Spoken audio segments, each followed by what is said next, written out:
Welcome to Friday Feelings, where we turn emotions into power, vulnerability into strength, and remind you to feel everything, fear nothing, and transform your life. Today's focus is combating imposter syndrome. And as we go into today, I am just absolutely delighted to introduce our guest.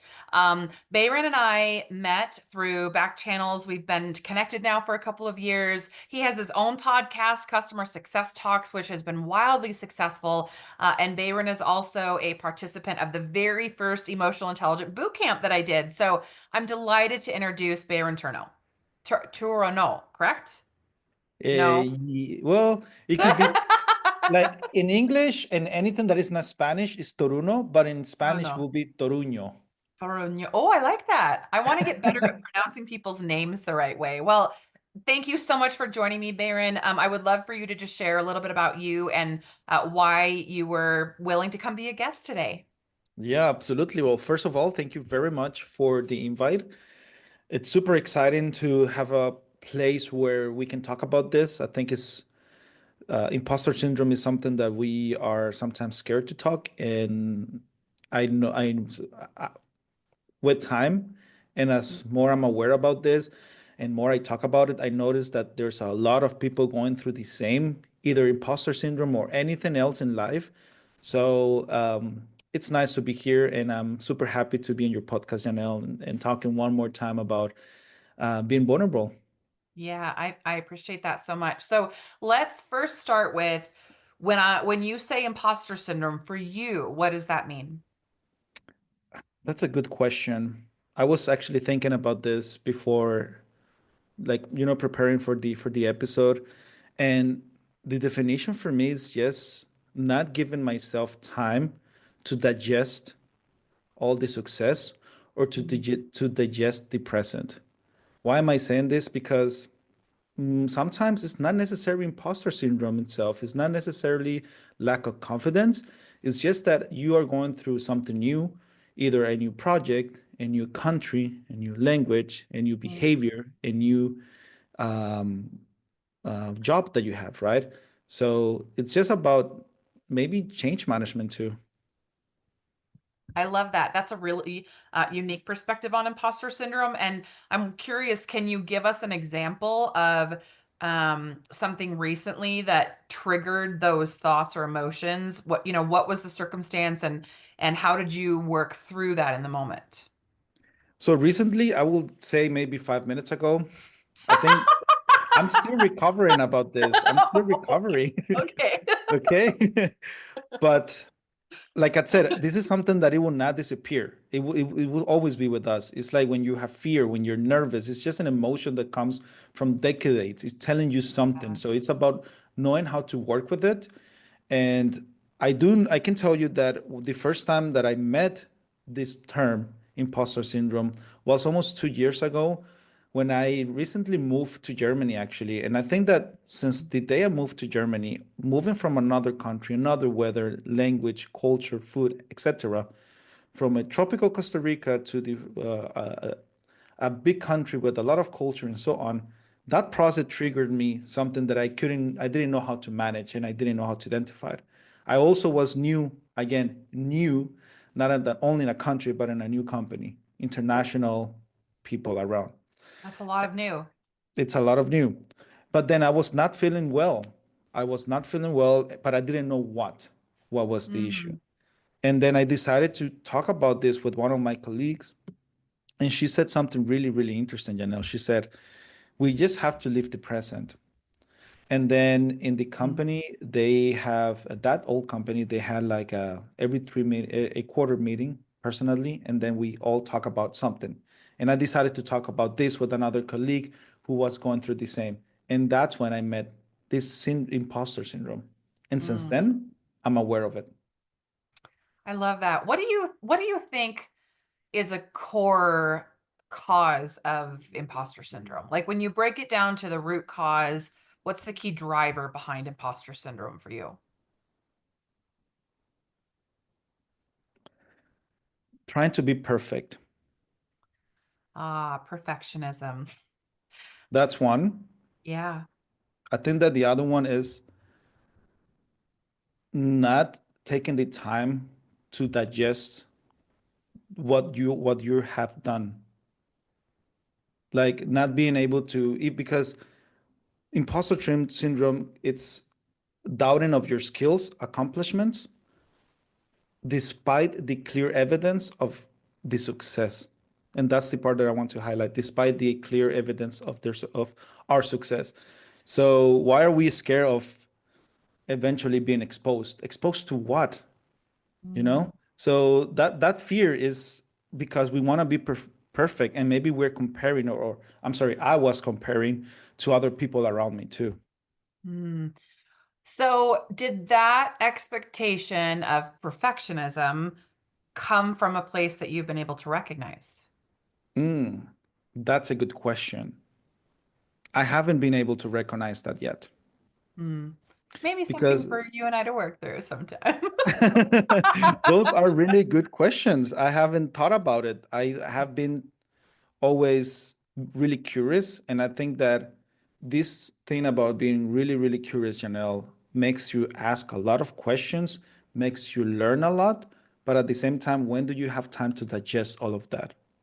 Yeah, well, I mean, one of the things you and I have talked about that we talk about in Lionheart is being intentional and purposeful with our time when it comes to the time we give ourselves, meaning throughout your day, there are so many different things that pull your attention. There are so many Mm, things that fill up your emotional brain capacity that you are not going to naturally find time in your day to sit down and go, I wonder why I strive to be perfect in everything. You know what I mean? Like that's not a question that just happens. And so for those deeper dive questions to really understand root causes, because I think understanding imposter syndrome is part of becoming self-aware. And we know that mm, self-awareness is the front door to emotional intelligence. And so from that perspective, I want to encourage you and listeners specifically that if this is one of those areas in your life where you've not really developed, you've not really put in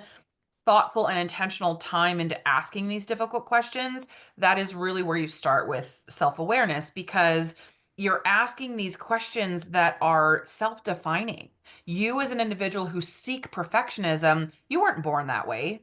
You mm. learned that somewhere in your life, whether a parent taught you, whether it was an expectation of perfect grades, whatever it might be. You know, I had a mom that kept a very, well, not perfectionism, but the expectation of getting A's in every class. That was an expectation in my household. That fed into my need to have everything perfect all the time, 24/7.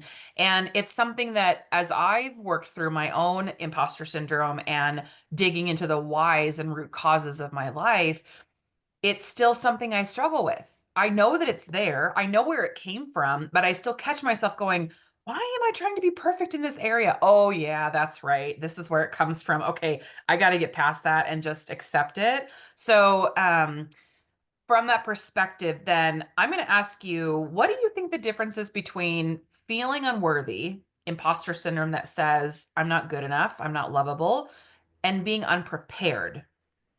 Mhm. Meaning you're not coming with the right information, so you feel like you're not, you shouldn't be there, you shouldn't be a part of the conversation. How do you recognize the distinction in your life between those two? Yeah, I think that definitely what you said before, Janelle, is key, right? It's super important. And actually, as you were talking, I was also thinking about this and reflecting on myself. And if I can go back a little bit on what you Yeah. said, this part about being perfectionist, it also comes from my family as well. Now that you said it, you talk about your mom, I will also talk about my mom. Hi to my mom if she's listening, because something that my mom has is that when she has a goal, she wants to accomplish that goal. Doesn't matter how. And that's something that my sister and myself, Mm, when we talk, we also notice that it's like, oh, but we're never satisfied with what we have. Well, because we always want more. mm. And so that comes from that part. That's really insightful. And that's one of those takeaways that You write that down, and the next time you feel like yourself working towards something to be perfect, you get to reference back to that, be like, oh, that's right. This is where it comes from. And I get to give myself grace, or I get to address the fact that nobody's perfect and I'm going to do my best instead. Indeed. Indeed. And Yeah. what was your question? Sorry. Yeah, yeah. I moved too fast. Okay, so help us understand for you, what's the difference between imposter syndrome feeling unworthy and imposter syndrome being unprepared? Hmm.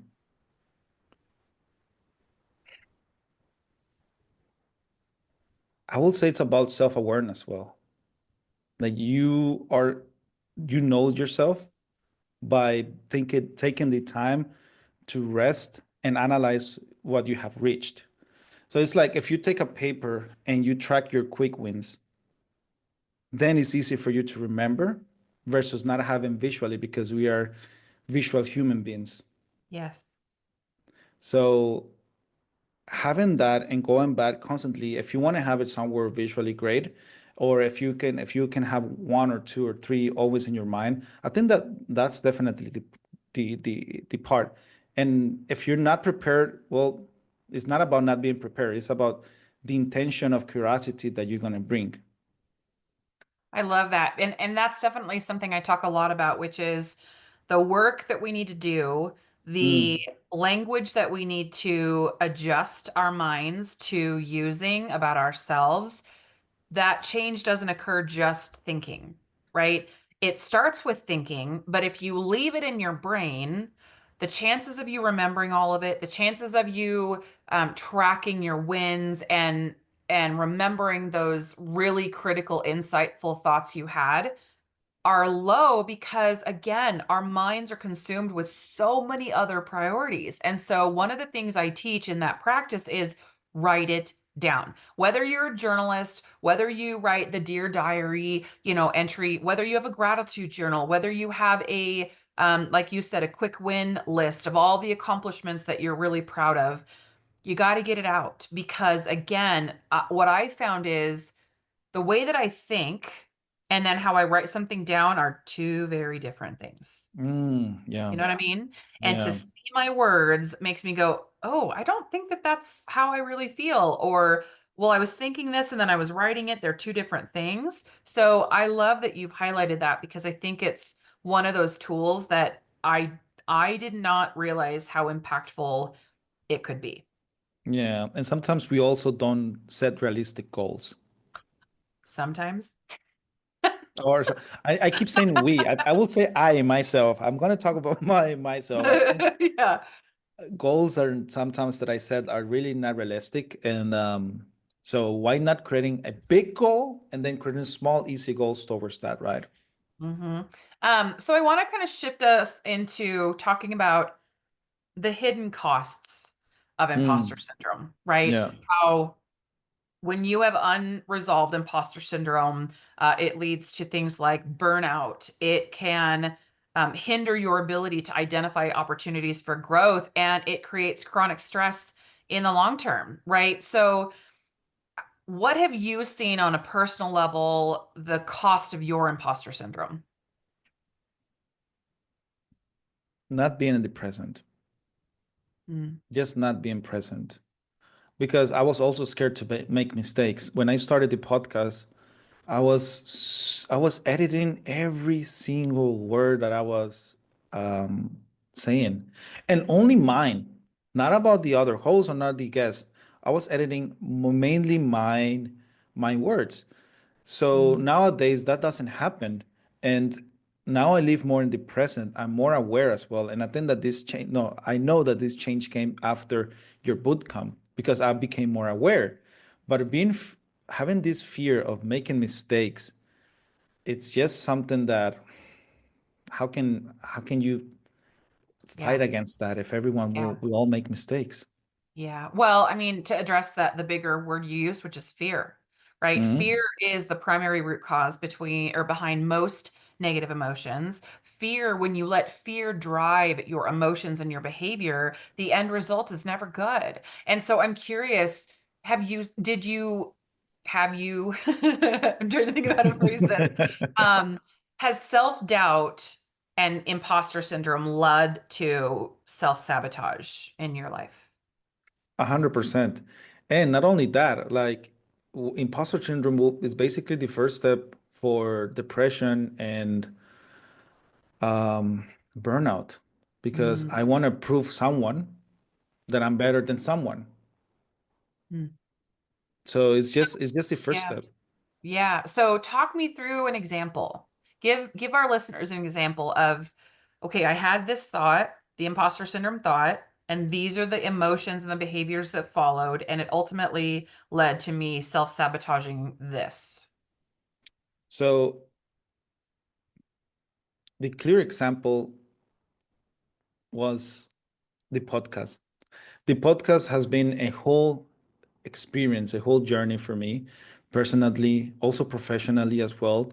But at the beginning, I never, I just started something that I didn't know what it was going to come because I was curious and I had this perfectionism of if I have a goal of transitioning into customer success, I have to do it yes or yes.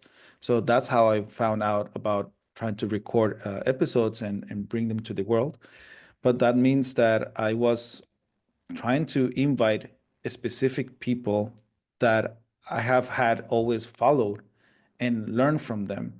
And I wanted to now bring them on the episode, but then it's not that easy. Like everyone is super busy as well.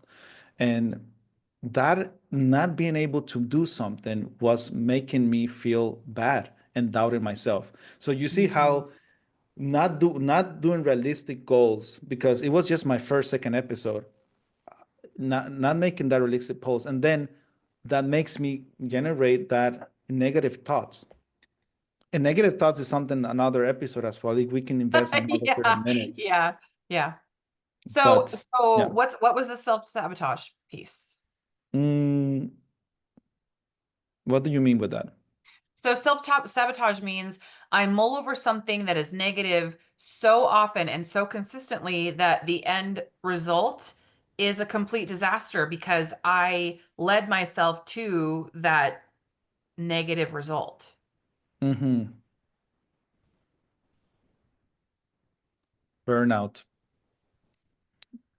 It's just that I sabotage directly just made like for me it was reflected as having constant burnouts. Mm, So I was at some point a disaster. I was not enjoying what I was doing, and it mm, was early on. Like I was just maybe 5, 10 episodes. It's just small. I was not giving myself time to process that I was going through a change of a new project, and also at the same time trying to find a new job in something that I haven't done before. So mhm, the self-sabotage there is that I never stopped and understand and realize what was going on, and that generated me burnout and of course depression. Thanks God that I have an amazing wife, right? mm. I love that. Well, and I love that. Let's just highlight that for a sec. This life you are not meant to live alone. Self-awareness is not achievable without insight from other people, especially the people that we love and rely on and trust the most. And you and I have talked a lot about the relationship that you have with your wife and what it means to have a best friend and a support system and someone that breathes life into you on a regular basis, right? We need to talk about what we feel, and we are not talking about it as much, and that can be family dynamics, that could be cultural, that could be age, that could be your surroundings. So you need to find a way and the people to have a circle of people that you trust, that you can talk about stuff, because if we don't talk about it, we believe that we are the only ones going through that. And at least imposter syndrome, I would say 70, 80% of the people suffers that. I agree.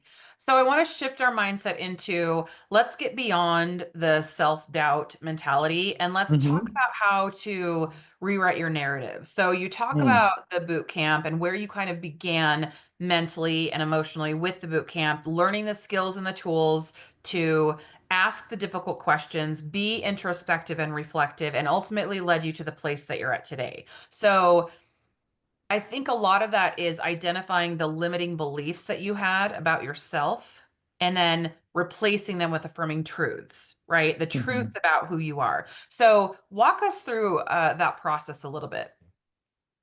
So the bootcamp came in a good timing, or if we would have come today, I think I will say the same. If it would have come 2 years ago, I think I will have said the same. Good timing, but the bootcamp was allowed me to understand what was this that I was feeling. I knew I was going through something. I didn't know what it was. Mm, Now I am more self-aware, and now I'm more confident as well to talk about this, because we all have this as well. Not only imposter syndrome, we all have fears and so on. So being able to identify them allowed me also to be able to know what to search for. mm, And since the boot camp, I have been able to kind of breathe at least 1, 2, 3 seconds to not think unconsciously, but think more consciously I about love that. myself and also about external communication.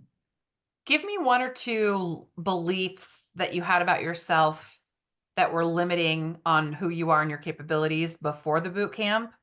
And are those beliefs still a part of your internal dialogue? You'd really want people to be um, open, right? On this, I right? do. Yeah. I can notice what your questions, and I love this. Yeah. I was self-doubting about myself. I was self-doubting about coming to another country and thinking that I was starting from zero, but I already started from zero back home in Costa Mm, Rica. I already mm, had leadership experience. I already have customer facing role experience. So I just need to apply this in another field.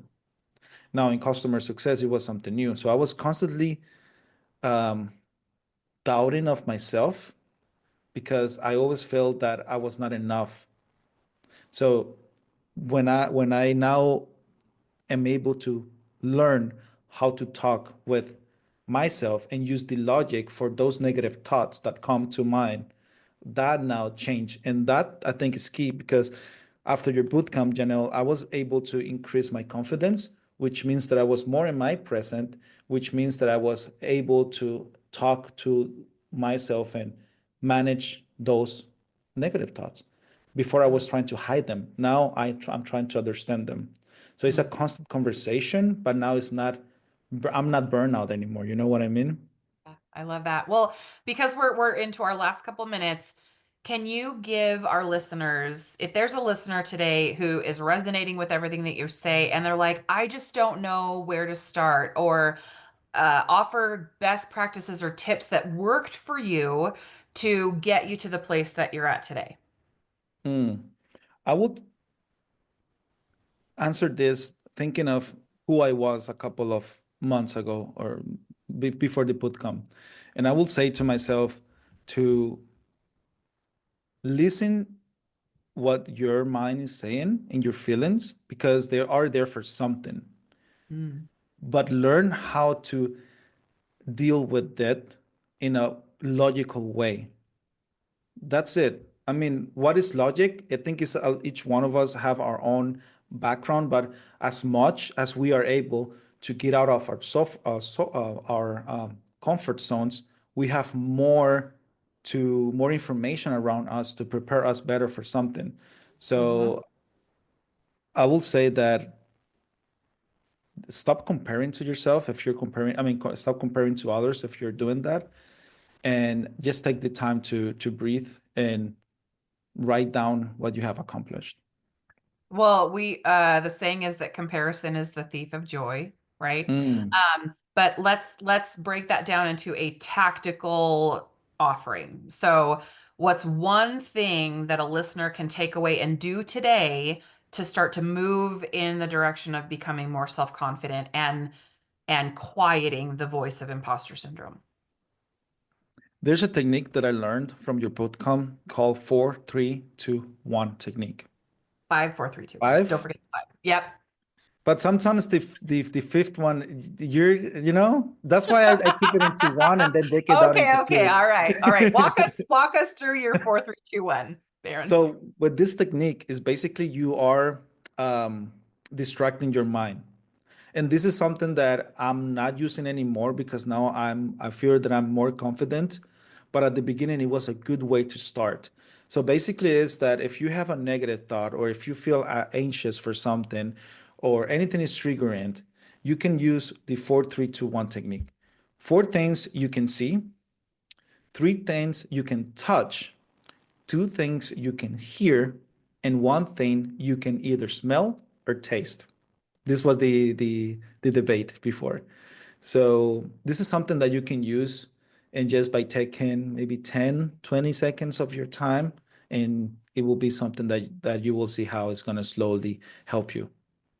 When you first started this, give me a timeline of, okay, I learned this methodology, I started to implement it. When did you see a difference? How long did it take you to really understand the impact? Approximately 3 months for me. Okay. Because first it's a continuous fighting of myself into, do I really have to read this book? Do I really have to talk about this? Am I really kind of um, sick because of talking and thinking like this? But then I realized that I was actually healing. Yeah, I love that. Well, we're going to wrap up here shortly, but I want to just offer a final piece of advice that if you're dealing with imposter syndrome, Bayron's story is a beautiful example of not being afraid to face the internal voice within him, face it head on. And yes, it's painful. Yes, it's uncomfortable at times. Yes, you might not like where you're at and who you are in those moments. But the truth of all of this is that when you take action, when you take intentional and purposeful steps forward to face that head on, there is victory that's possible on the other side. There is freedom and hope and excitement about what the future holds. But it means that you have to step out and do something. And I love the line in Top Gun, which is think or don't think, just do. Right? Don't overthink this. Don't criticize or don't dismantle the idea and come up with all these reasons why it won't work for you. It does work. Now well, it is 5 4 3 2 1, but Bayron's 4 3 2 1, it may not work for you. The point of it is there's two things. One, he did it for 3 months. You're not going to start something new and overnight or in a week see radical change. It takes time to allow these methodologies to sink in and take effect.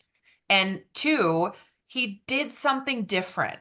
It was something he'd never learned before. It was something that was probably very unfamiliar. And at the beginning, you were kind of probably like, really? Is this really going to help me? But you gave it an honest effort and you found that it worked. And so for listeners today, it's not gonna, every method is not gonna work for you. You have to be committed to finding the one that does work for you and then lean into it and allow it to change you from the inside out. And so as we wrap today's episode, I want you to be inspired to feel deeply, fearlessly, and authentically. Keep leaning into your feelings because transformation starts within. Bayron, you've been an absolute delight as you always are. Thank you again for joining us. Where can people find you to connect with you? Yeah, thank you for the time, Janelle. Again, love talking to you.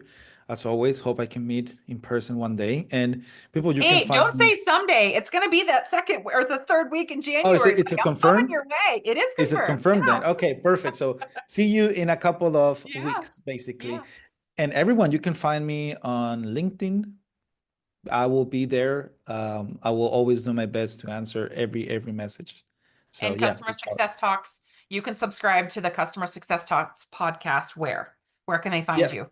So also, yeah, Janelle, thank you for that. The podcast is on Spotify. It's also on Apple Podcasts and it's on YouTube. So you can hear us and see me. And I sometimes I do really some bad jokes. So yeah, expect that. Well, I love them. I'm a massive fan of the show. So definitely tune in. All right, we're wrapping today. Thank you so much for listening in, and I can't wait for next time.